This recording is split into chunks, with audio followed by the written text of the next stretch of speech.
Je vous propose de commencer notre méditation avec cette phrase des apôtres rapportée par la première lecture. Il n'est pas normal que nous délaissions la parole de Dieu. Et plus loin, ils ajoutent, nous resterons assidus à la prière et au service de la parole. La parole est première, c'est l'expérience même de la vie. Dès la naissance d'un enfant, on lui parle, même s'il ne comprend pas. La Bible exprime la foi en un Dieu qui parle pour appeler, pour donner sa loi et son alliance, pour exprimer son amour. Je crois qu'il est bon de reprendre conscience que notre liturgie elle-même nous fait revivre cette priorité. Tout d'abord l'écoute de la parole, puis ensuite le partage du pain. Pas d'Eucharistie sans écoute de la parole. Pas de signe d'alliance, pas de geste sacramentel sans l'enraciner dans la parole qui atteste de l'amour de Dieu. Ce temps de confinement peut être compris comme cette chance qui nous est donnée de redonner priorité à la parole. Il est intéressant de voir que dans la deuxième phrase, les apôtres mettent en relation la prière avec le service de la parole. La source qui fait que la parole peut être donnée comme parole vivante, comme source de vie. C'est la prière, l'expérience qui considère la parole non seulement comme connaissance des textes bibliques, mais comme relation, alliance, communication, dialogue, échange. Ces deux fonctions dont le livre des apôtres situe l'origine dans l'expérience des apôtres demeurent pour la vie chrétienne les tâches premières et fondatrices. En ce sens, les services et ministères sont tous ordonnés à ces deux piliers apostoliques. C'est là que se structure la foi. On retrouve cette importance de la parole dans la deuxième lecture.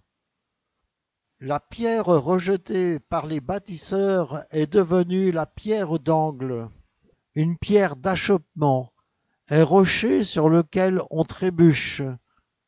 Ils achoppent ceux qui refusent d'obéir à la parole.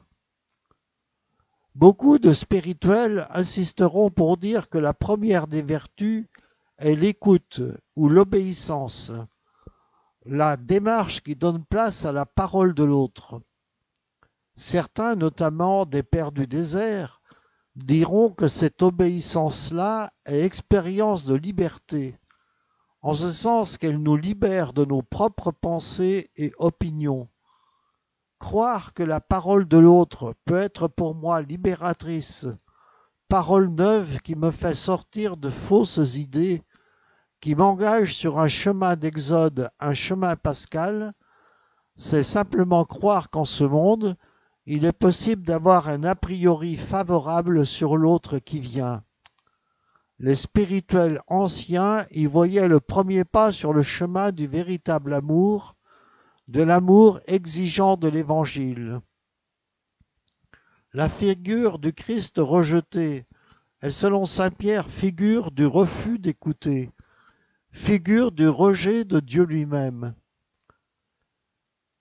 L'Évangile nous rappelle que cette parole, c'est le Verbe, le Christ au milieu de nous. Je suis le chemin, la vérité et la vie. Cette magnifique parole est donnée à Thomas. Les premiers chrétiens ont parfois fait de lui la figure du néophyte. Vous devinez pourquoi? Le deuxième dimanche de Pâques, nous avons lu le texte qui raconte son absence à la première rencontre. Il est très vite devenu le jumeau de celles et ceux qui arrivent après coup, qui souhaitent devenir chrétiens et doivent faire confiance à la parole des frères déjà présents. Je suis le chemin, dit Jésus. C'est dire que la parole du Christ rend un parcours et une histoire possible, qu'il est possible d'en faire le récit, qu'avec nous qui entrons dans la foi, l'histoire sainte s'actualise et continue. Il y a toujours un chemin, car c'est le Seigneur lui-même. Nous le chantons aussi parfois. ils deviennent chemin. Je suis la vérité.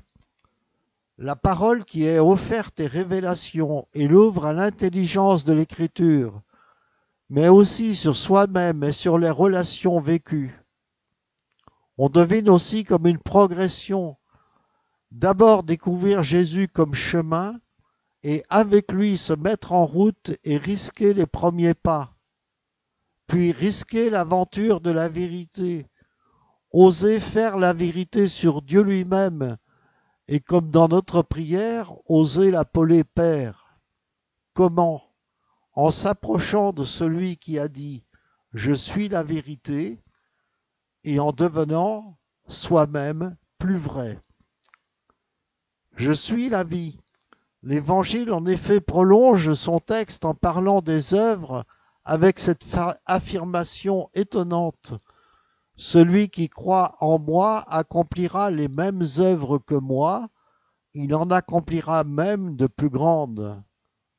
En prenant le chemin et en devenant plus vrai, il s'agit aussi de devenir vie, de devenir vivant, de participer à la vie du ressuscité. Puissions-nous vraiment entrer dans cette foi et nous mettre au service de la parole de vie.